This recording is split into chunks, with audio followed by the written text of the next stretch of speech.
Have you ever heard a parent say, "You're so ungrateful," or "Why can't you be more like your sibling?"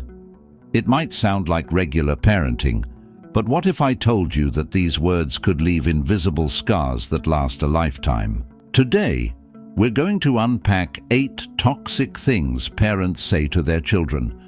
Things that may seem harmless on the surface, but underneath, they can silently destroy a child's confidence, sense of self-worth, and even their ability to love themselves. If you're a parent, a child, or simply someone trying to break generational trauma, this is the video you didn't know you needed. And trust me, by the end of it, you'll never hear these phrases the same way again. Hey everyone, welcome back to Wisdom Inspired, where we explore the unspoken truths of psychology, healing, and self-worth. If you're into content that digs deep, hits hard, and heals quietly, you're in the right place. Make sure you hit that like button to support emotionally intelligent content, and subscribe if you want more videos like this every single week. All right, let's dive right in. 1. Stop crying or I'll give you something to cry about. This one right here. Oof, classic, right? But let's break it down. When a child is told to stop crying or be punished for showing emotion, what are they learning? That their feelings are inconvenient, that their pain is a burden, that expressing vulnerability equals weakness. Over time, this creates emotionally suppressed adults who apologize for having needs. Now I get it. Parenting is exhausting. But punishing a child for expressing pain is like yelling at a smoke alarm for going off. It doesn't fix the problem, it just silences the warning sign. And speaking of silence, here's another phrase that does more harm than help. 2. Because I said so. Every kid has heard this one, but here's the thing. It shuts down curiosity. Instead of explaining boundaries or rules, it demands blind obedience. Kids aren't robots. They're little scientists trying to make sense of the world. Saying, "Because I said so," might work in the moment, but it also teaches them not to question authority, even when that authority is wrong or abusive later in life. 3. Why can't you be more like your sibling? Comparison is poison. When parents compare children, they're not motivating them. They're planting seeds of resentment, both towards the sibling and themselves.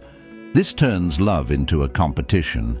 It makes children feel like love is conditional, not something they're worthy of just by being themselves. 4. You're so ungrateful. Now this one, it's a guilt grenade. Yes, teaching gratitude is important, but using it as a weapon, that's emotional manipulation.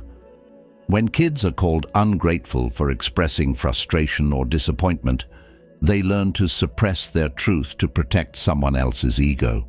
Hey, if this is resonating with you, take a second to drop a comment below. What's something you heard growing up that stuck with you, in a good way or a bad way? Let's build a space where people feel safe talking about the stuff no one wants to admit. Also, don't forget to subscribe. We're only getting deeper from here. 5. You're too sensitive. This one hits hard, especially if you're an empath. Telling a child they're too sensitive is basically saying your emotions are wrong. It trains them to distrust their feelings. They grow up believing they're overreacting, even when their gut is screaming that something's not right. 6. We do everything for you. Ah yes, the martyr card. While sacrifice is a part of parenting, using it to guilt-trip your child is unfair. Kids didn't ask to be born, and love should never feel like a debt they owe. This phrase can make kids feel like a lifelong burden instead of a blessing. 7. You'll never amount to anything. This one is brutal. It's not just toxic, it's abuse. Words like this don't motivate, they destroy. They become internal voices your child hears long after you've forgotten you even said them. Self-doubt, fear of failure, imposter syndrome. It all starts with seeds planted early. 8. I wish you were never born. If you've ever heard this, I'm sorry, this is the emotional equivalent of cutting the roots of a tree and expecting it to grow. No child deserves to hear that. Ever. It's a wound that never fully heals, but recognizing it is the first step to breaking the cycle. The truth is, words matter, especially when they come from the people we look to for love, safety, and validation. But here's the good news. Awareness is power. If you grew up hearing these things, know that you can heal. And if you're a parent, you can unlearn and do better. If this video opened your eyes, imagine what the next one could do. We're diving even deeper next week into the subtle forms of emotional abuse that most people mistake for love. You don't want to miss that. Subscribe, share this with someone who needs to hear it, and remember, you are not what they said about you. See you in the next one.